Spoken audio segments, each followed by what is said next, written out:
انہوں نے اس عورت سے کہا، ہم اللہ کی قسم کھاتے ہیں کہ رسول اللہ صلی اللہ علیہ وآلہ وسلم جھوٹے نہیں ہیں اور ہم بھی جھوٹ نہیں بول رہے، اسی لیے تم وہ خط نکالو ورنہ ہم تمہارے کپڑے اتروا دیں گے۔ عورت نے جب ان دونوں کا اصرار دیکھا تو کہنے لگی، تم دونوں مجھ سے الگ ہٹ جاؤ۔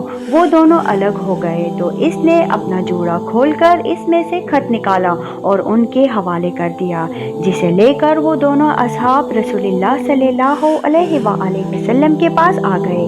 آپ صلی اللہ علیہ وآلہ وسلم نے حضرت حاتب کو بلایا اور پوچھا کہ اس نے ایسا کیوں کیا۔ انہوں نے کہا، اے اللہ کے رسول صلی اللہ علیہ وآلہ وسلم، میں اللہ اور اس کے رسول صلی اللہ علیہ وآلہ وسلم پر کامل ایمان رکھتا ہوں۔ میں نے اپنے ایمان میں کوئی تبدیلی پیدا نہیں کی، لیکن میں ایک ایسا آدمی ہوں جس کا مکے میں کوئی اصل اور خاندان نہیں ہے اور وہاں میرے بال بچے ہیں، اس لیے میں نے اہل مکہ کے ساتھ بھلائی کرنی چاہیے تاکہ وہ میرے اہل و عیال کا خیال رکھیں۔ اس موقع پر حضرت عمر بن خطاب رضی اللہ تعالیٰ عنہ نے کہا، اللہ تمہیں سمجھائے، دیکھ رہے ہو کہ رسول اللہ صلی اللہ علیہ وآلہ وسلم مکمل رازداری سے کام لے رہے ہیں اور تم قریش کو خط لکھ کر انہیں آگاہ کر رہے ہو۔ اے اللہ کے رسول، مجھے اجازت دیجیے کہ اس کی گردن مار دوں۔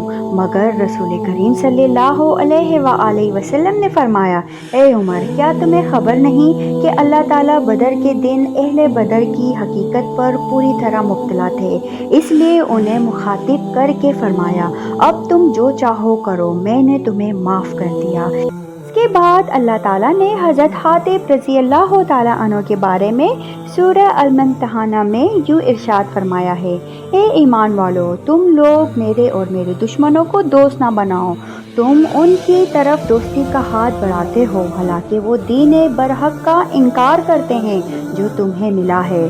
انہوں نے رسول اللہ صلی اللہ علیہ وآلہ وسلم کو اور تمہیں صرف اس وجہ سے مکہ سے نکال دیا ہے کہ تم اپنے رب اللہ پر ایمان لے آئے ہو۔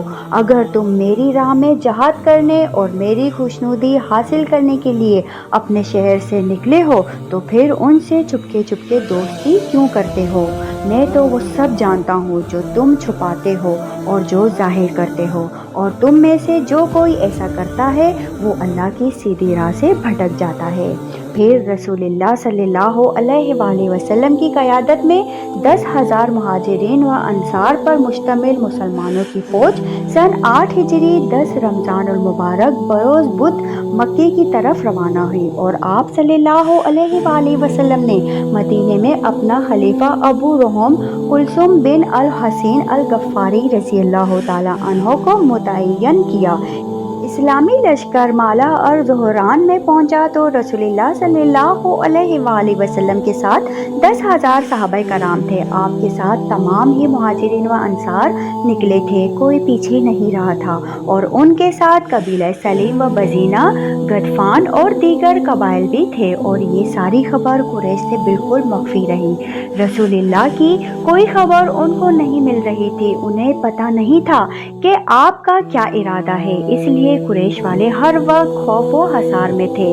نبی کریم صلی اللہ علیہ وآلہ وسلم کے چچا حضرت عباس بن عبد المطلب اپنے اہل و عیال کے ساتھ نبی کریم صلی اللہ علیہ وآلہ وسلم کے سفر شروع کرنے سے پہلے ہی ہجرت کی نیت سے مکے سے نکل چکے تھے، اس لیے مقام جحافہ پر آپ سے ان کی ملاقات ہو گئی۔ پھر مقام ابوا میں آپ کے چچیلے بھائی ابو سفیان بن حارث اور پھوپھی زاد بھائی عبداللہ بن امیہ سے ملے۔ آپ صلی اللہ علیہ وآلہ وسلم نے انہیں دیکھ کر منہ پھیر لیا، کیونکہ یہ دونوں آپ صلی اللہ علیہ وآلہ وسلم کو سخت اذیت پہنچایا کرتے تھے۔